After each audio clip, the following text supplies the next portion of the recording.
Assalamualaikum warahmatullahi wabarakatuh. Perkenalkan, nama saya Andi Nuraini dari Prodi PGSD kelas F.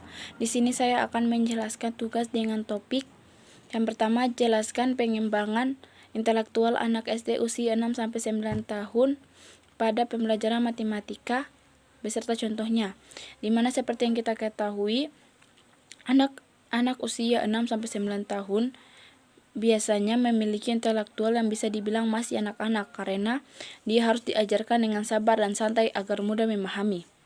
Perkembangan intelek sering juga dikenal dengan istilah perkembangan kognitif manusia, yang merupakan proses psikologis agar anak dapat mengerti matematika yang dipelajari. Maka dia harus sudah siap menerima materi tersebut. Artinya anak sudah mempunyai hukum kekekalan dari jenjang materi matematika yang dipelajari.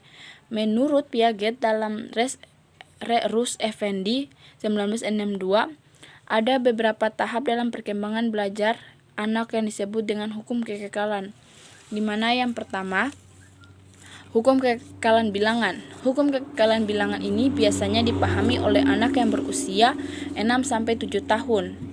Konsep kekekalan pada anak ini dapat diketahui dengan memberikan pertanyaan tentang banyaknya jumlah pada suatu benda, kemudian merubah letak suatu benda yang jumlahnya masih sama tersebut. Contohnya dengan memberikan perubahan letak benda menjadi lebih renggang. Apabila anak dapat mengerti tentang jumlah yang sama dari letak pada suatu benda yang berubah atau berbeda tersebut, maka bisa dikatakan anak tersebut sudah memahami konsep kekekalan bilangan. Yang kedua, hukum kekekalan materi. Pada umumnya konsep kekekalan materi atau zat akan mengatakan bahwa materi atau zat akan tetap sama banyaknya meskipun diubah bentuknya atau dipindah tempatnya. Contohnya, anak mengetahui bahwa banyaknya air itu sama pada perkembangan intelektual anak dalam kesiapan belajar.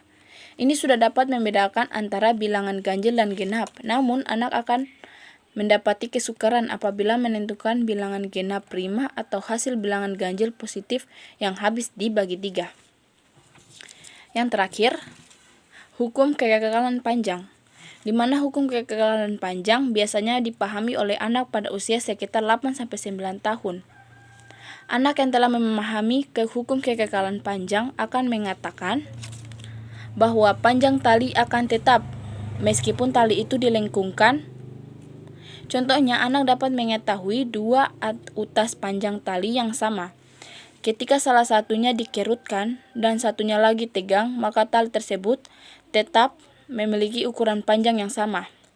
Namun apabila siswa berpendapat ukuran tali tegang lebih panjang dari yang dikerutkan dan satunya lagi tegang, maka tali tersebut tetap memiliki ukuran panjang yang sama. Namun apabila siswa berpendapat ukuran tali yang tegang tersebut akan lebih panjang dari yang dikerutkan, maka anak tersebut akan memperoleh kesukaran ketika mempelajari konsep pengukuran, terutama pada panjang benda yang tidak lurus. Nomor terakhir, yaitu nomor 2, di mana pertanyaan adalah jelaskan pengembangan sifat anak SD usia 6-9 tahun dalam pembelajaran matematika beserta contohnya. Di mana perkembangan sifat anak pada usia 6-9 tahun dalam pembelajaran matematika. Pada tahap usia ini, anak lebih cenderung bersifat mulai memahami keadaan sekitarnya. Anak mulai memiliki sifat yang cenderung perhatian terhadap hal baru yang diketahuinya. Kemampuan pada usia ini dapat dimanfaatkan dalam pembelajaran matematika dengan menyajikan hal-hal baru untuk dipelajari oleh peserta didik. Contohnya ketika anak diberi satu persoalan dalam bidang hitung-menghitung dan menggunakan teknik dan cara berhitung yang baru, anak pada usia ini akan lebih cenderung senang dengan hal tersebut. Baiklah, sekian dari saya ucapkan. Wabillahi taufiq wal hidayah. Wassalamualaikum warahmatullahi wabarakatuh.